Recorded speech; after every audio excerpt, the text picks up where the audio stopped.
হে আসসালামু আলাইকুম beautiful people. আজকে আবার আমরা একটা ভিডিও নিয়ে চলে আসছি চেঞ্জিং সেন্টেন্সের উপরে। তো বলতে পারো এটা চেঞ্জিং সেন্টেন্সের 2 নম্বর ভিডিও, মানে পার্ট 2। চেঞ্জিং সেন্টেন্সের আমরা 7 পর্যন্ত রুলস গুলো কমপ্লিট করেছিলাম। তো আজকে আমরা রুল 8 থেকে শুরু করব। তো ভিডিওটি অবশ্যই ভালো লাগলে তোমার বন্ধুদের সাথে শেয়ার করে দিও এবং অবশ্যই সবগুলো ভিডিও দেখবে এবং নিচে কমেন্ট করবে এবং পরবর্তী ভিডিওতে তুমি কি দেখতে চাও সেই বিষয়ে বলবে।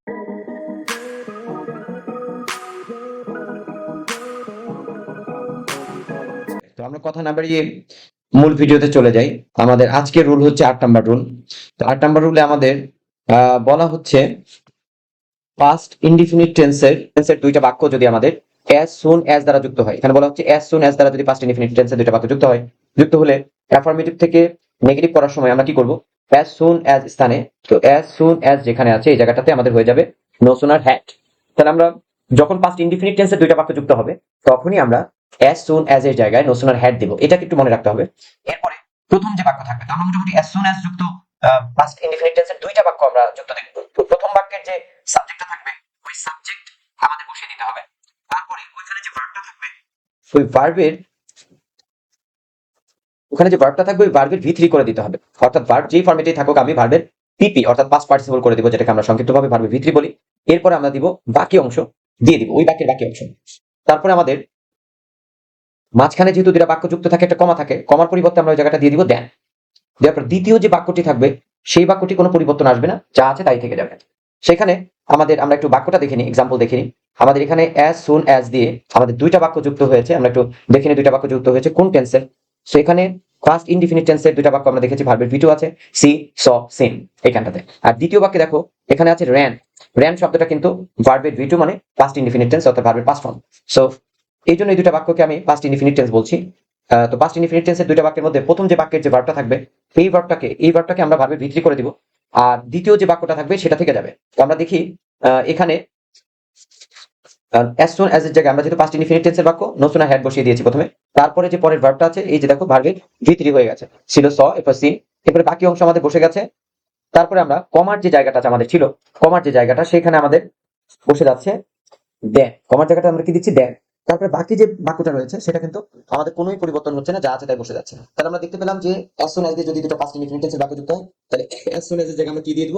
no sooner had। তারপর প্রথম বাক্যের ভার্বটাকে আমরা ভাবে পিপি বানিয়ে দিব এবং দ্বিতীয় বাক্যের যে বাক্যটি রয়েছে তার আগে যে কমা থাকবে ওখানে আমরা দেন দিয়ে দিব এবং পরবর্তী দ্বিতীয় বাক্যটি আমাদের কোনো পরিবর্তন হবে না। তো ভিডিওটা যদি আমরা টাইম শর্টের কারণে আমরা একটু দ্রুত বলে যাচ্ছি, যদি তোমার মনে হয় যে তুমি বুঝতে পারনি তাহলে ভিডিওটাকে আরেকটু পিছনে নিবে, পজ করে রেখে একটু পিছনে নিয়ে আবার রিপ্লে করবে, তাহলে দেখবে যে বোঝা যাচ্ছে। আমার মনে হয় এটা খুবই স্পষ্ট করে এখানে দেওয়া আছে, লেখা আছে এবং আমি বুঝিয়ে দিচ্ছি। আশা করি তোমাদের বুঝতে কোনো অসুবিধা হবে না। আর তোমাকে যে কোনো কমপ্লিমেন্ট থাকলে, কোনো প্রবলেম থাকলে, যে কোনো অভিযোগ থাকলে বা প্রশংসা করার থাকলে অবশ্যই কমেন্ট বক্সে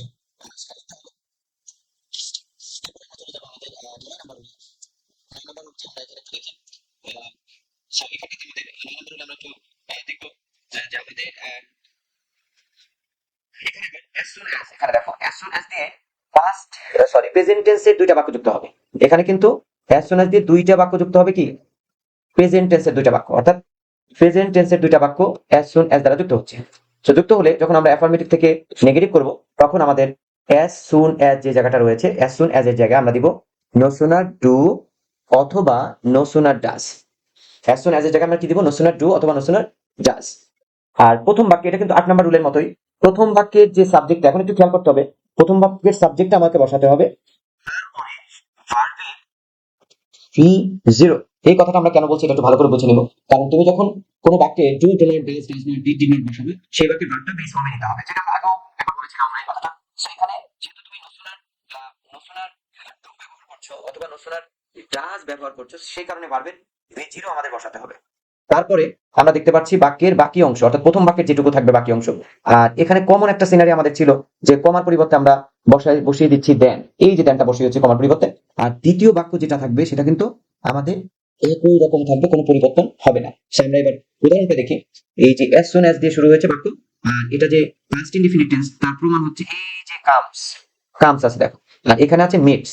তো মনে রাখবা যে ভার্বের সাথে এস বা ইএস যুক্ত হলে ব্রেনকে কোনো কষ্ট দেওয়া যাবে না। অর্থাৎ ভার্বের সাথে এস বা ইএস যুক্ত হয় এটা একমাত্র প্রেজেন্ট ইনডিফিনিট টেন্সে হয়ে থাকে। সো তুমি পুরো বাক্য চেক করতে হবে না, যখনই দেখবা ভার্বের সাথে মেইন ভার্বের সাথে এস বা ইএস যুক্ত হয়ে আছে তখন বলবা এটা প্রেজেন্ট ইনডিফিনিট টেন্স। সো সেই হিসেবে he comes home, he meets his uncle. তো এই বাক্যটা আমি যখন নেগেটিভ করব তখন আমরা কিভাবে করবো একটু দেখিনি। অ্যাজ সুন অ্যাজ এর জায়গায় আমি দিচ্ছি নো সুনার ডু, কারণ কি ভার্বের সাথে এস বাই এস আছে, এই যে আমরা দেখতে পাচ্ছি। সো তারপরে মেইন যে বাক্যটা আছে, প্রথম বাক্যটা আছে, ওই বাক্যের আমরা ভার্ব যেটা আছে ভার্বকে বেস ফর্মে নিয়ে যাবো। এটা আগেও আমি বলেছিলাম যে do do not does not did not থাকে ভার্বের বেস ফর্ম বসে। সো আমরা এই কামকে, কামস ছিল, আমরা কাম করে দিব, তারপরে অতিরিক্ত অংশ বসে যাবে এইখানটাতে। অতিরিক্ত অংশ যা আছে বসে গেছে আমাদের এই যে হোম, তারপরে কমার পরিবর্তে একটা দেন বসে গেছে।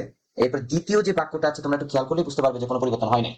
সেটা 9 নম্বর রুল। অর্থাৎ অ্যাজ সুন অ্যাজ দিয়ে যদি প্রেজেন্ট টেন্সের দুইটা বাক্য যুক্ত হয় তাহলে আমরা অ্যাজ সুন অ্যাজ এর জায়গায় নো সুনার ডু দিব অথবা নো সুনার ডাজ দিব। যদি ভার্বের সাথে এস বাই এস থাকে নো সুনার ডাজ, আর যদি এস বাই এস না থাকে no sooner do.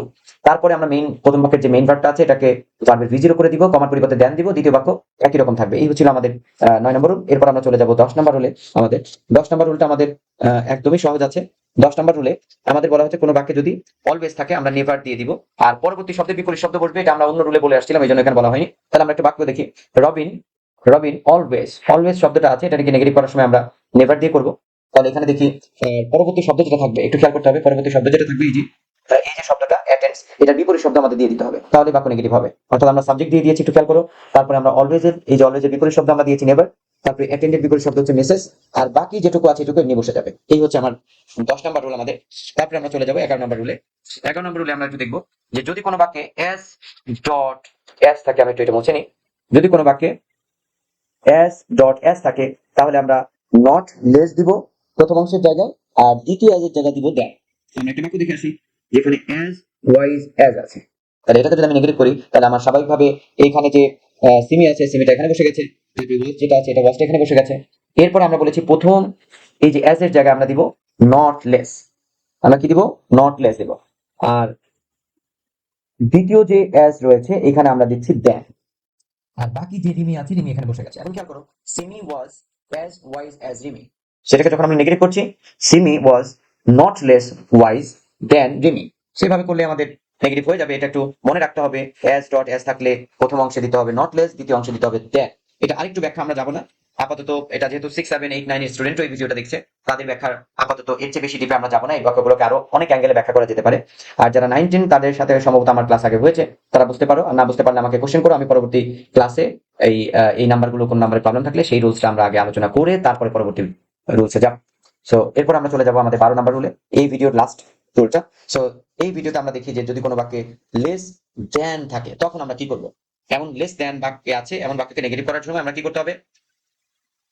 Less dot dot than. তাহলে লেসের জায়গায় আমরা কি বসিয়ে দিব? Not S. আর দ্যানের জায়গায় বসিয়ে দিব এস। ঠিক উল্টাটা খেয়াল করো। তাহলে এখানে একটা বাক্য দেখছি আমরা যে হি ইজ লেস আগলি, আমরা পেলাম। অর্থাৎ এই যে পেলাম লেস শব্দটাকে, আর তারপরে আমরা পাচ্ছি হচ্ছে দেন শব্দটাকে। তারপরে ইউ আছে সাবজেক্ট, ভার্বটা আছে। এই ভার্বটা অনেক সময় থাকে না, বাট এখানে আছে। সো আমরা এখন দেখি যে এখানে আমাদের সাবজেক্ট হি রয়ে গেছে, ইজ রয়ে গেছে, শুধু লেস এর জায়গাটাতে আমরা লেসের জায়গাটাতে নট অ্যাজ বসিয়ে দিয়েছি। লেসের জায়গায় কি? Not as. তারপরে আগলি শব্দটা যেরকম ছিল এখানেও বসে গেছে আগলি। এরপরে দেনের জায়গায় আমি দিয়েছি অ্যাজ। তারপরে যা আছে বাকি যেটুকু আছে ওইটুকু আমরা দেখে দেখে উঠিয়ে দিয়েছি। এখন একটু খেয়াল রাখতে হবে, যদি উল্টাটা লেস দেন থাকে তাহলে আমি লেসের জায়গায় নট অ্যাজ দিয়ে দিব, আর দেনের জায়গায় আরেকটা অ্যাজ দিয়ে দিব।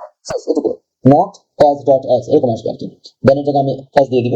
তো বাক্যটা এরকম। অর্থাৎ এগুলো কিন্তু ডিগ্রির বাক্য যারা পারবে তারা বুঝতে পারছে যে এই বাক্যটা কম্পিটিটিভ অবস্থায় আছে, এটাকে যদি আমি নেগেটিভ বানাতে চাই আমি পজিটিভ করে দিব। অর্থাৎ অ্যাজ ডট অ্যাজ, পজিটিভের বাক্য করে অ্যাজ ডট অ্যাজ ওই নিয়মে যাবে। বাট আমরা একটা সংক্ষিপ্তভাবে যদি মনে রাখতে চাই তাহলে লেসের জায়গায় আমি দিব নট অ্যাজ, আর দেনের জায়গায় দিব অ্যাজ, তাহলে হয়ে যাবে। বাকিটা যা আছে সব বাক্যের পুরোটা সেমই থাকবে। সো আজকের ভিডিও আমরা আর বাড়াচ্ছি না, এই পর্যন্তই। সবাইকে অসংখ্য ধন্যবাদ। অবশ্যই ভিডিও ভালো লাগলে বন্ধুদের সাথে শেয়ার করে দাও, এক্ষুনি দেরি করবে না।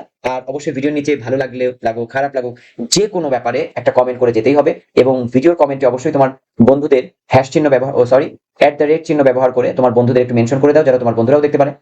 সো আজকের ভিডিও এই পর্যন্তই। সবাইকে অসংখ্য ধন্যবাদ। Thank you everybody. পরবর্তী ভিডিওতে আবার দেখা হচ্ছে। Thank you.